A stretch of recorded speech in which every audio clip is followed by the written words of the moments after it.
नमस्कार, आप देखना शुरू कर चुके हैं कल की तैयारी। मैं हूं आपके साथ प्रशांत पांडे। जो दर्शक हमारे साथ अभी जुड़े हैं उनकी जानकारी के लिए बता दूं कि ये शो आप दर्शकों का, आम निवेशकों का शो है।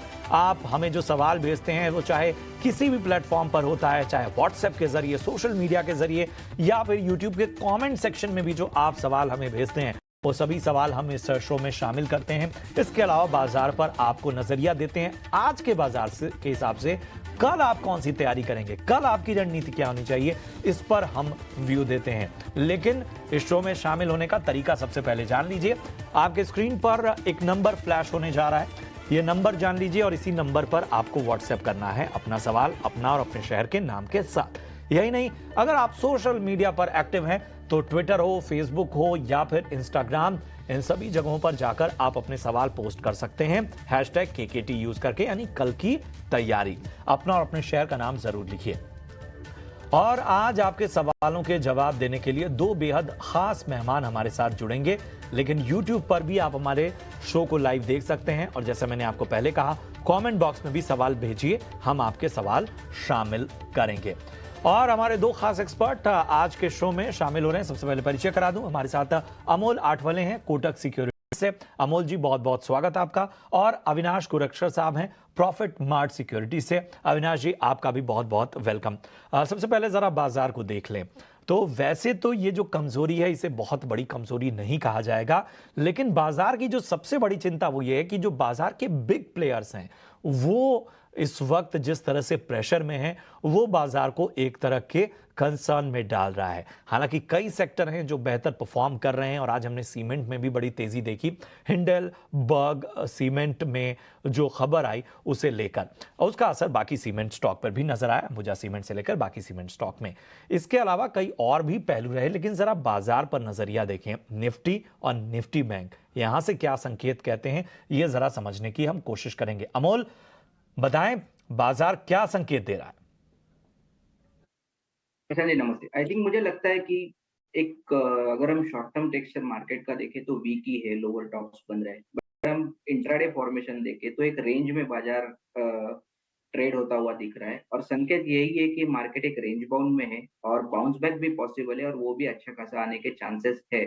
बट अगर मैं देखता हूँ तो 19,600 ये इम्पोर्टेंट लेवल रहेगा। अगर ये मार्केट ये लेवल वापस से क्रॉस कर देता है तो मार्केट में एक शार्प पुल बैक रैली आने के चांसेस है, जो उसके अपर बाउंड्री 19,750 और 19,800 की तरफ जा सकता है। और नीचे में अगर मैं देखता हूँ तो 19,450 एक सैक्रोसैंट सपोर्ट लेवल है। वो आई थिंक जब तक मेंटेन हो रहा है मार्केट में पूरे चांसेस है कि एक बाउंस बैक आ सकता है।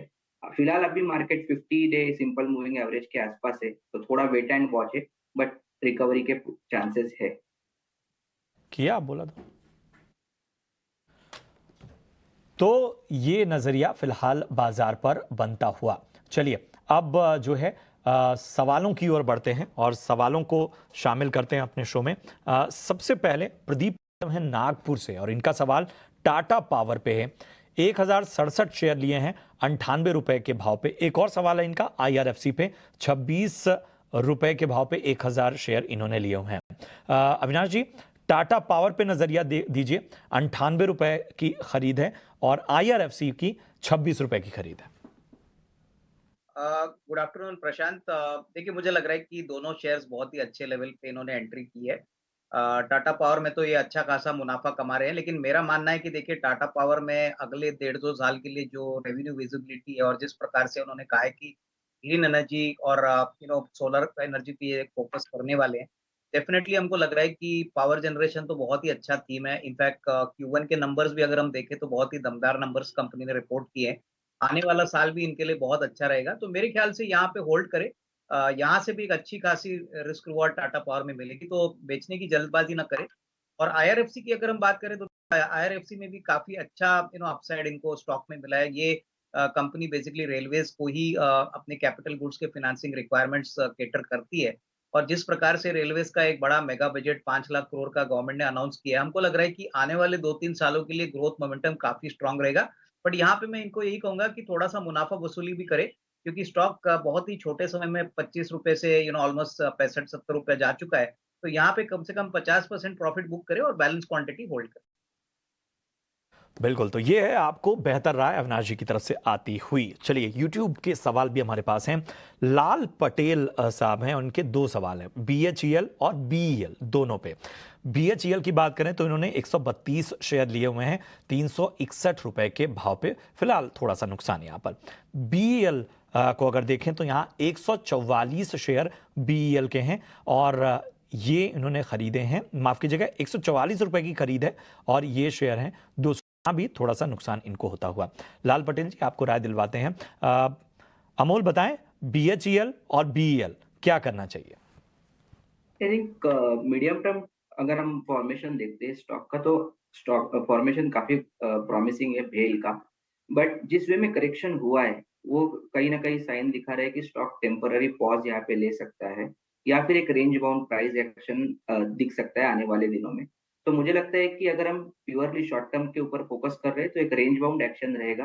125 124 नीचे का बेस पकड़ के चल सकते हैं इमीडिएट बेसिस पे, और ऊपर में 140 और 145 ये एक immediate selling area short term के लिए रहेगा।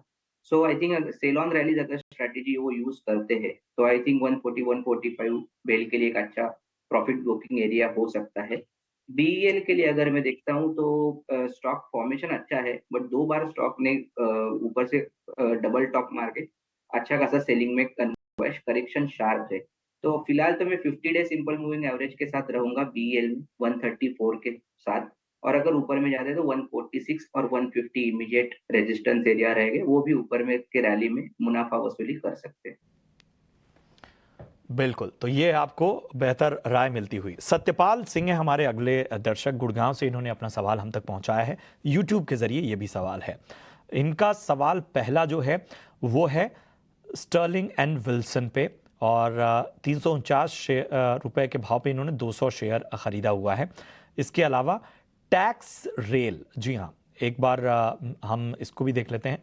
टैक्स रेल जो है, टैक्समैको रेल जिसको आप जानते हैं, इसके इन्होंने 50 रुपए के भाव पे 153 शेयर लिए हुए हैं। चलिए इन दोनों पे राय दिलवाते हैं। अविनाश जी, स्टर्लिंग एंड विल्सन और टैक्समैको दोनों पे क्या नजरिया बन रहा है?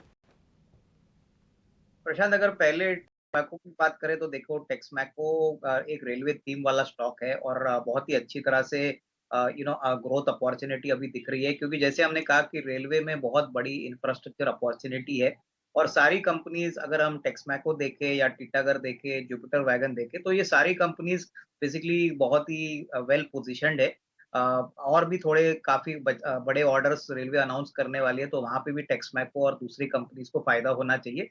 ऑलरेडी इन्होंने काफी अच्छे एंट्री प्राइस पे पोजीशन ली है, तो मेरे ख्याल से ये कम से कम 6 to 8 मंथ्स का नजरिया रखते हैं, तो यहाँ से भी और एक 15-20% की अपसाइड टेक्समैको में पॉसिबल लग रही है, तो यहाँ पे होल्ड करने की राय। बिल्कुल। और दूसरे स्टॉक पे आपकी क्या राय होगी? बात करें अगर हम स्टर्लिंग एंड विल्सन पे। देखिए, स्टर्लिंग एंड विल्सन में मुझे लग रहा है कि ये एक सोलर प्ले है, प्लस अभी भी कंपनी लॉस मेकिंग है, प्रॉफिटेबिलिटी नहीं है।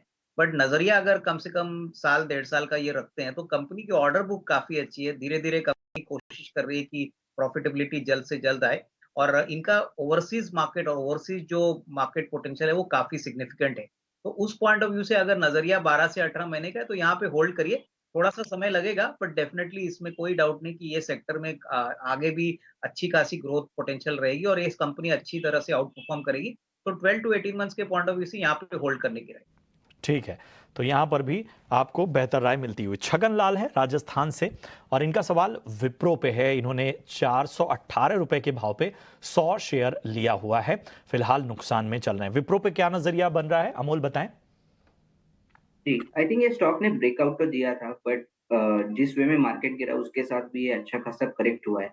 मुझे लगता है कि एक शॉर्ट टर्म करेक्शन स्टॉक ने कंप्लीट किया है, और मैं अगर यहाँ पे अगर देखता हूँ ये व्यू, तो 400 और या फिर 200 दिन का सिंपल मूविंग एवरेज, ये दो काफी प्रॉमिसिंग सपोर्ट लेवल से।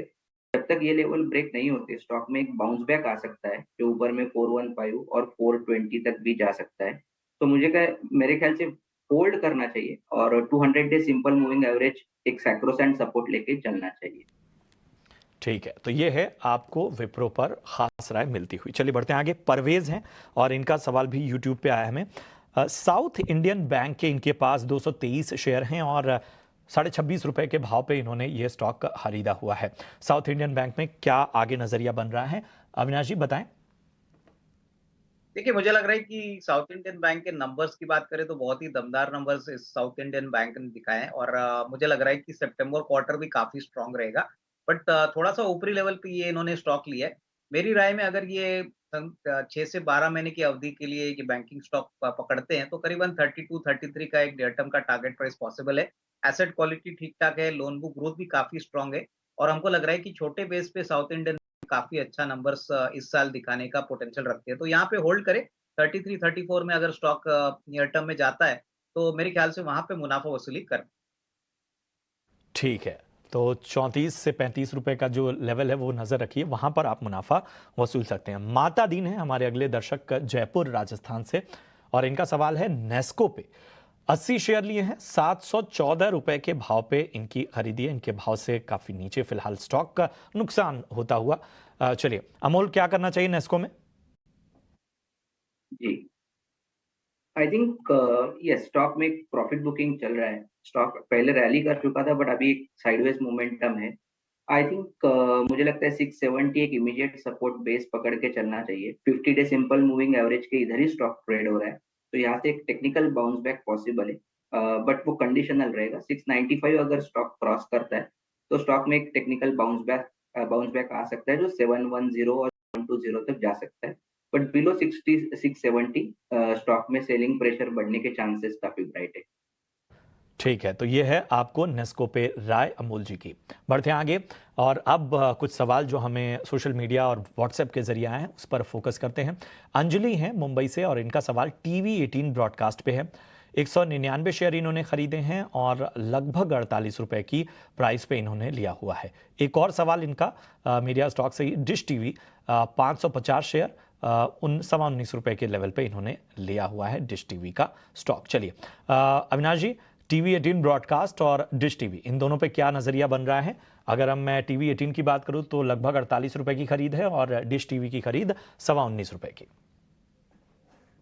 नहीं, मेरे ख्याल से देखिए टीवी 18 की बात करें तो ये एक मीडिया स्टॉक है। बेसिकली इंग्लिश और हिंदी ब्रॉडकास्टिंग चैनल चलाते हैं। प्लस इनके पास काफी ऐसे अनलिस्टेड कंपनीज के इक्विटी स्टेक्स है, तो मुझे लग रहा है कि काफी अनलॉकिंग के लिए जगह है। क्वार्टर वन के नंबर्स भी काफी ठीक ठाक थे। रिलायंस ग्रुप कंपनी है, तो मुझे लग रहा है कि फंडिंग की इनको कोई ऐसी प्रॉब्लम नहीं होनी चाहिए। नजरिया अगर साल 1.5 साल का है तो यहाँ पे पकड़ के रखिए। मुझे लग रहा है 55-60 का टारगेट प्राइस पॉसिबल लग रहा है। और डिश टीवी पे क्या नजरिया बनेगा? 19 रुपए से ऊपर की खरीद है। देखिए, डिश टीवी पे मुझे लग रहा है कि थोड़ा-सा समय इनको होल्ड करना चाहिए। हालाँकि देखिए कंपटीशन बहुत बढ़ गया। अभी जियो टीवी आने के बाद काफ़ी लोग केबल टीवी से जियो टीवी पे शिफ्ट हो चुके हैं। लेकिन जो डीटीएच नेटवर्क है वहाँ पे डिश टीवी का नेटवर्क काफ़ी बड़ा है और बहुत लंबे समय के प्रॉब्लम्स के बाद कंपनी में अभी थोड़ी-सी एक आशा की किरण जागी है। हो सकता है कि आने वाले दिनों में कोई स्ट्रेटेजिक इन्वेस्टर इस कंपनी को टेक ओवर करता है, मैनेजमेंट चेंज होता है, तो डेफिनेटली आपको अच्छा खासा रिस्क रिवॉर्ड देखने को मिलेगा। तो मेरे ख्याल से यहाँ पे भी होल्ड करें, बट नज़रिया कम से कम 12-15 महीने का यहाँ पे रखना ज़रूरी है। बिल्कुल, तो 12 से 15 महीने का अगर आपका नजरिया है तो ये स्टॉक जो है वो आपको बेहतर संकेत दे सकता है। चलिए अब आ चुके हैं आपके पसंदीदा सेगमेंट की ओर और ये है कमाई का वीआईपी सेगमेंट।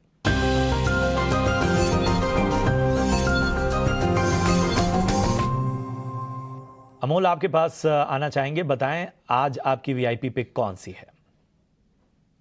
जी, मुझे एक अपोलो हॉस्पिटल अच्छा लग रहा है at current levels. Positional point of view से 5115 के आसपास का क्लोजिंग है और पोजिशनली मुझे लग रहा है कि उसका टारगेट 5370 5415 तक जा सकता है। स्टॉप लॉस उसका रहेगा 5015। आई थिंक करेक्शन में भी स्टॉक प्रॉमिसिंग फॉर्मेशन बनाया हुआ है और अगर हम अपोलो हॉस्पिटल का ग्राफ देखते तो हायर बॉटम फॉर्मेशन है। 50 और 20 डे सिंपल मूविंग एवरेज के ऊपर कंफर्टेबली ट्रेड हो रहा है। तो मुझे लगता है अगर ये मार्केट में टेक्निकल बाउंस बैक आता है तो ये स्टॉक में भी एक अप ट्रेंड रैली आने के चांसेस पूरे हैं। दूसरा मुझे लग रहा है कि एक एसबीआई कार्ड अच्छा लग रहा है एट करंट लेवल 791 के आसपास। टारगेट मुझे लग रहा है 840 तक जा सकता है और स्टॉप लॉस उसका रहेगा 779 का। अगर हम एसबीआई कार्ड का फॉर्मेशन अगर टेक्निकल फॉर्मेशन देखते हैं तो काफी ओवरसोल्ड है। 3 महीने का करेक्शन स्टॉक में हो चुका है 200 डे सिंपल मूविंग एवरेज के नीचे स्टॉक ट्रेड हो रहा है और वहां पे एक रिवर्सल फॉर्मेशन बना है। तो मुझे लगता है कि जिस तरह के शॉर्ट टर्म फॉर्मेशन है, ये स्टॉक में यहाँ से फ्रेश अप ट्रेंड रैली आने के चांसेस काफी ब्राइट है। ठीक है, तो ये आपको राय आती हुई अमोल जी की ओर से। चलते हैं अविनाश जी के पास। अविनाश जी, आपकी नजर कहाँ है, आपकी पसंद कौन सी है? प्रशांत, मेरे पास दो स्टॉक्स है, एक ऑटो कंपोनेंट की कंपनी है और एक होटल कंपनी है। ऑटो कंपोनेंट कंपनी का नाम है रत्नवीर प्रिसिशन इंजीनियरिंग लिमिटेड। ये कंपनी में हाल ही में इन्होंने एक पब्लिक इशू किया था, करीबन 98 रुपीज में आईपीओ प्राइस हुआ था। कंपनी बेसिकली एक well established auto component company है जो वॉशर्स बनाती है और बेसिकली ऑटोमोटिव, सोलर, इंजीनियरिंग और इलेक्ट्रॉनिक सेक्टर्स में काम करती है। पिछले साल कंपनी ने करीबन 480 करोड़ रुपए 25 करोड़ का मुनाफा कमाया था। इस साल हमारा मानना है कि कंपनी कम से कम 37-38 करोड़ का प्रॉफिट करेगी और एक एक्सपेंशन जो मार्च अप्रैल नेक्स्ट ईयर में शुरू होने वाला है, उसका बेनिफिट कंपनी को काफी सिग्निफिकेंटली मिलेगा। सबसे बड़ी बात, कंपनी कम से कम 65% अपना जो रेवेन्यू है वो एक्सपोर्ट से कमाती है। तो हमको लग रहा है कि करीबन 10 से 12 रुपए की अर्निंग आने वाले 2 साल में होने की अपेक्षा है। करीबन 50 करोड़ का प्रॉफिट अगले 2 साल में होगा, तो ऑलमोस्ट प्रॉफिट डबल होने की पॉसिबिलिटी है। तो यहाँ पे करीबन 225-230 का टारगेट प्राइस हमको अगले 1 साल में लग रहा है। दूसरा स्टॉक जो होटल स्टॉक है, जो काफी फ्लेवर में रहेगा क्योंकि 5 तारीख से वर्ल्ड कप शुरू हो रहा है। तो वो कंपनी का नाम है रॉयल ऑर्चिड लिमिटेड। ये बैंगलोर बेस्ड कंपनी है जो बेसिकली 94 रिसॉर्ट्स और होटल्स चलाती है। एसेट लाइट मॉडल है, करीबन 5600 की इन्वेंट्री रूम्स है और कंपनी ने काफी दमदार नंबर्स पिछले साल के लिए भी रिकॉर्ड किए थे। पहला क्वार्टर भी इनके लिए काफी मजबूत था। हमको लग रहा है कि इस साल करीबन 16 से 17 की अर्निंग आएगी और उसके हिसाब से 340-350 का टारगेट प्राइस आपको अगले 1 साल में मिलना चाहिए। तो ये 2 तरफ स्टॉक्स मेरी तरफ। ठीक है, तो अविनाश जी की पसंद रॉयल ऑर्चिड और रत्नवीर प्रिसिजन इंजीनियरिंग। और बात करें अमोल जी की तो अपोलो हॉस्पिटल और इसके साथ ही एसबीआई कार्ड उनकी पसंद। चलिए, थोड़ा समय बचा हुआ है तो कुछ सवालों को जरा शामिल कर लेते हैं। सुमित माहेश्वरी हैं आसाम से और इनका सवाल सेंट्रल बैंक ऑफ इंडिया पे है। 200 शेयर लिए हैं, 30 रुपए के भाव पे इन्होंने ये स्टॉक परचेज किया है। और इसके साथ ही एक और सवाल है इनका अंबुजा सीमेंट पे, 200 शेयर हैं, 405 रुपए के भाव पे। अविनाश जी, अंबुजा सीमेंट और इसके साथ ही बात करें सेंट्रल बैंक ऑफ इंडिया, इन दोनों पर जरा राय दें। अंबुजा सीमेंट्स में मुझे लग रहा है कि इनको पोजीशन होल्ड करनी चाहिए। देखिए, सीमेंट के प्राइसेस पैन इंडिया बढ़ रहे हैं और अंबुजा सीमेंट्स एक बहुत ही बड़ा प्लेयर है। यहाँ पे कोई डाउट नहीं कि नजरिया अगर आपका अगले 6 to 12 मंथ्स गए तो सेकंड हाफ तो डेफिनेटली कंपनी के लिए काफी फायदेमंद रहेगा। तो यहाँ से मेरे ख्याल से और एक 15% की अपसाइड आपको जरूर मिलेगी, तो यहाँ पे होल्ड करनी। ठीक है, और सेंट्रल बैंक ऑफ इंडिया पे? देखिए, सेंट्रल बैंक ऑफ इंडिया में भी हमको लग रहा है कि सरकारी बैंक्स में जिस बैंक को इन्होंने खरीदा है बहुत ही अंडर वैल्यूड स्टॉक है। अगर लॉन्ग टर्म की बात करें तो मुझे लग रहा है कि करीबन 55-56 का टारगेट प्राइस आपको मिल सकता है, प्रोवाइडेड आपका नजरिया 12 से 18 महीना है। एसेट क्वालिटी भी ठीक ठाक हो रही है, लोन बुक ग्रोथ भी बढ़ रहा है, तो यहाँ पे होल्ड करने की है। नंबर सितंबर क्वार्टर की भी अच्छे आएंगे ऐसा मुझे लगता है। ठीक है, चलिए एक और सवाल शामिल करते हैं। राजू हैं मुंबई से और इनका सवाल सैटर्न क्रेडिट पे है। 300 शेयर इन्होंने 237 रुपए के भाव पे लिए हुए हैं। फिलहाल 230-31 रुपए के भाव पे ये स्टॉक, थोड़ा नुकसान इनको होता हुआ। अमोल बताएं, सैटर्न क्रेडिट क्या करना चाहिए? इसके फॉर्मेशन तो काफी अच्छे है। इनफैक्ट ये अगर साल में अभी तक देखे तो 46% तक स्टॉक चला है। बीच में एक रैली हुई थी और उसके बाद स्टॉक थोड़ा सा कंसोलिडेट कर रहा है, may be because of profit booking हो सकता है, बट ओवरऑल टेक्सचर अच्छा है। I think 50 day simple moving average या फिर 215-220 इमीडिएट सपोर्ट लेवल्स ये काफी प्रॉमिसिंग रहेंगे। अगर स्टॉक उसके ऊपर ट्रेड होता है तो आई थिंक जो बुलिश स्ट्रक्चर बना हुआ है वो कंटिन्यू रह सकता है और इवन 260-270 तक स्टॉक जाने के चांसेस दिख रहे हैं। ठीक है, तो ये नजरिया आपको मिलता हुआ सैटर्न क्रेडिट पे। चलिए, दोनों खास एक्सपर्ट्स को, अमोल और अविनाश जी, आप दोनों को बहुत बहुत शुक्रिया इस खास विश्लेषण के लिए, दर्शकों के सवालों पर भरोसेमंद सलाह देने के लिए। फिलहाल कल की तैयारी में मुझे और मेरी पूरी टीम को दीजिए इजाजत। आप देखते रहिए ET Now स्वदेश।